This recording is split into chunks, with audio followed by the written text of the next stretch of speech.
ये Indian polity का first lecture है, ठीक है। Lecture 1 idea of constitution. Constitution का आइडिया किसने दिया था? कॉन्स्टिट्यूशन का आइडिया दिया है एम एन रॉय ने, ठीक है। अच्छा ठीक है, उसके बाद कॉन्स्टिट्यूशन क्या होता है? सिंपल कॉन्स्टिट्यूशन एक बुक होता है, ठीक।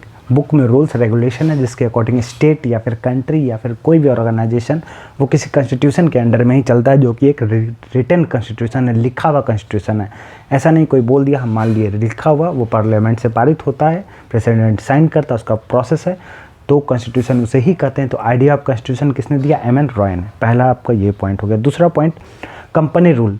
कंपनी रूल आया कब से कब? 1773 से 1857, ठीक है। 1773 से 1857 सबसे पहले आपको ये याद होना चाहिए। अब ये है क्या?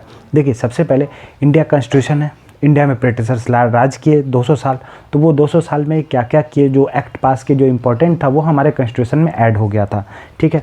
उसमें से एक आता है कंपनी रूल, वो आपको 1773 से 1857 तक ही चला, ठीक है। अभी देखते हैं उसमें क्या क्या एक्ट पास किया, कानून पास किया, जो कि हम लोग पे लागू होता था, ब्रिटिशर्स करते थे, और जो कि हम लोग को अपना हिस्ट्री तो जानना ही चाहिए, ठीक है। तो सबसे पहले कंपनी रूल मतलब क्या हुआ? कंपनी रूल मतलब ये हुआ कि कंपनी जो ईस्ट इंडिया कंपनी इंडिया में आई थी वो अब इंडिया पे राज करेगी। तो ईस्ट इंडिया कंपनी राज करेगी, वो किसके बिहाफ में राज करे? इस पार्लियामेंट ऑफ ब्रिटिश, मतलब ब्रिटिश के अंडर में ही है, लेकिन रूल कौन करेगी? कंपनी। तो इसका क्या हो गया? Company rule. इसमें हम लोग पढ़ते हैं रेगुलेटिंग एक्ट 1773। इसमें सबसे इंपॉर्टेंट क्या था?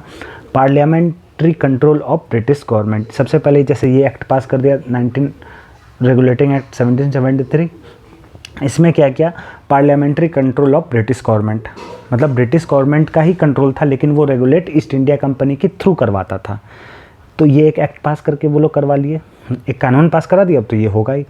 तो सबसे पहले होता था गवर्नर ऑफ बंगाल, अब हो गया governor general of Bengal. Governor general मतलब वो मद्रास, बॉम्बे, कोलकाता, ये तीनों प्रेसिडेंसीज के गवर्नर होंगे, तो उनको गवर्नर जनरल ऑफ बंगाल बोला जाने लगा। कब से? 1773 एक्ट के अकॉर्डिंग इस कानून में पास हुआ।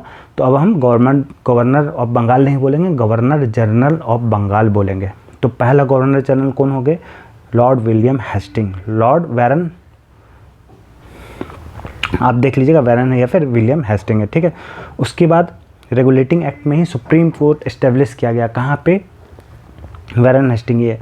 और सुप्रीम कोर्ट कहाँ इस्टेब्लिश किया? कोलकाता में। कलकत्ता में पहला सुप्रीम कोर्ट इस्टेब्लिश किया गया, जिसमें कि first chief justice of India कौन थे? Sir Elijah Impey.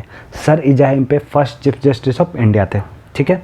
तो ये हम लोग डिस्कशन कर लिए रेगुलेटिंग एक्ट ऑफ 1773, ठीक है। तो ये आपको फैक्ट, ये सारा फैक्ट इंपॉर्टेंट है जो कि पहला एक्ट में पास हुआ। अब देखिए ये कंपनी रूल है, तो 1773 से 1857 तक में कितना सारा एक्ट पास हुआ होगा? बहुत सारा एक्ट। उसमें से भी हम लोग जो इम्पोर्टेंट एक्ट है वो पढ़ रहे हैं, ठीक है, जिसका हम लोग पे ज़्यादा इन्फ्लुएंस पड़ा था, जो इम्पोर्टेंट है, ठीक है। उसके बाद आएगा पिट्स इंडिया एक्ट 1784, ठीक है। पिट्स इंडिया एक्ट, कोई भी एक्ट मतलब कानून तभी होगा जब पार्लियामेंट पास करेगा, प्रेसिडेंट उसको साइन करेगा, तो वो आपको कानून बन गया। तो पिट्स इंडिया एक्ट आया 1784 में। उसके बाद CDEF 4 चार्टर एक्ट आया 1793, 1813, 1833, 53, मतलब 20-20 साल में 20-20 साल में आपको टोटल 4 चार्टर एक्ट आया। कितना चार्टर एक्ट आया? आपसे पूछेगा कितना चार्टर एक्ट था, तो 4 चार्टर एक्ट था। पिट्स इंडिया एक्ट 1784 में आया, रेगुलेटिंग एक्ट आया 1773 में, ठीक है। ये आपका लेक्चर 1 है। नेक्स्ट लेक्चर में हम लोग पढ़ेंगे पिट्स इंडिया एक्ट के बारे में 1-2 पॉइंट, चार्टर एक्ट क्या क्या चीज़ इंपॉर्टेंट था जो कि एग्जाम में आता है, ठीक है। यहाँ तक क्लियर है? ठीक है, चलिए मिलते हैं नेक्स्ट वीडियो में। Have a nice day.